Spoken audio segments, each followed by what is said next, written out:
खंडवा में पीओपी मूर्तियों पर लगे प्रतिबंध को लेकर मूर्तिकार समुदाय ने नाराजगी जताई है। अखिल भारत हिंदू महासभा और समस्त प्रजापति समाज के प्रतिनिधियों ने जिला कलेक्टर को ज्ञापन सौंपकर प्रतिबंध पर पुनर्विचार की मांग की है। मूर्तिकारों का कहना है कि प्रशासन द्वारा पीओपी से निर्मित मूर्तियों के निर्माण और बिक्री पर अचानक रोक लगाए जाने से उनके सामने आजीविका का संकट खड़ा हो गया है।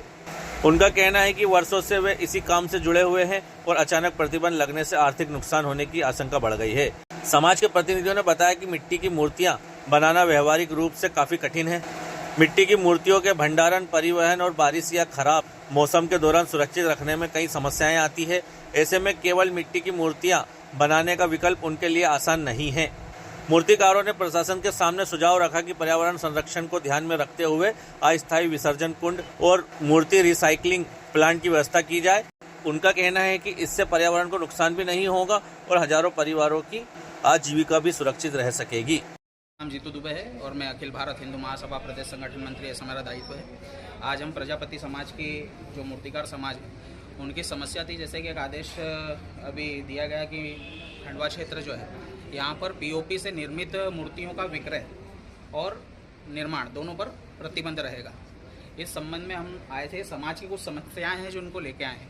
मिट्टी की मूर्ति बनाने की जैसी जो बात है तो उसमें बहुत सारी समस्याएं हैं। यदि खंडवा क्षेत्र देखा जाए तो केवल एक खंडवा शहर की बात नहीं हो रही, पूरा संपूर्ण जिले की बात हो रही है। यहाँ पे मूर्तियाँ खरीदने के लिए खंडवा जिला जो केंद्र पे जो मूर्तियाँ निर्माण का काम होता है वो बड़े स्तर पे होता है और हजारों लाखों लोगों की आस्था और श्रद्धा का विषय है और इतनी बड़ी मात्रा में पूर्ति कर पाना एक चुनौती से कम नहीं है। उसमें प्रजापति समाज का ये विषय है कि जो मिट्टी की मूर्तियाँ अगर ये निर्माण करते हैं तो सबसे पहले तो भंडारण की समस्या है, मौसम की जो ऐसे नमी वगैरह और ये भी समस्याएं हैं, टूट फूट होती है, ट्रांसपोर्टेशन की दिक्कत है, तो ऐसी बहुत सारी समस्याएं इनको आती है।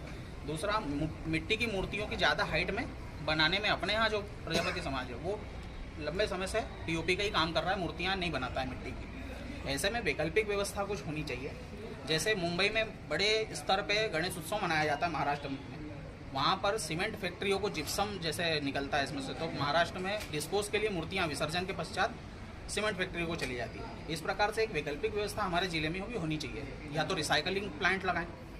पर्यावरण हम भी चाहते हैं, प्रजापति समाज भी चाहता है, यहाँ पर हिंदू महासभा भी चाहती है कि पर्यावरण संरक्षण और पर्यावरण का शुद्धिकरण होना चाहिए। लेकिन जहाँ पर एक और बड़े बड़े एक कारण बताना कि मछली मरती है, तो सबसे पहले तो मत्स्य महासंघ को बंद होना चाहिए।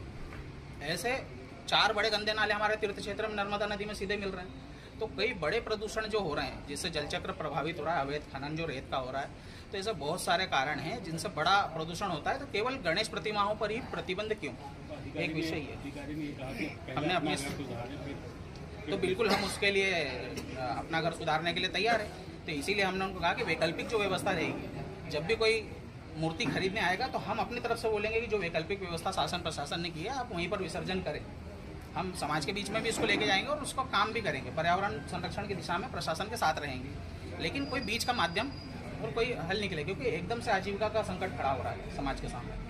तो ये इसलिए हम लोग आए थे। हमारी वो समस्याएं, आश्वासन मिला है कि एक बैठक फिर से होगी जिसमें कलेक्टर साहब हमारे जो हैं वो भी उपस्थित रहेंगे और सम्मानीय जनप्रतिनिधि जो हैं अपने खंडवा जिले के सारे, उनकी उपस्थिति में एक बैठक और होगी। समाज की समस्या फिर से सुनकर बीच का हल निकालने के लिए बात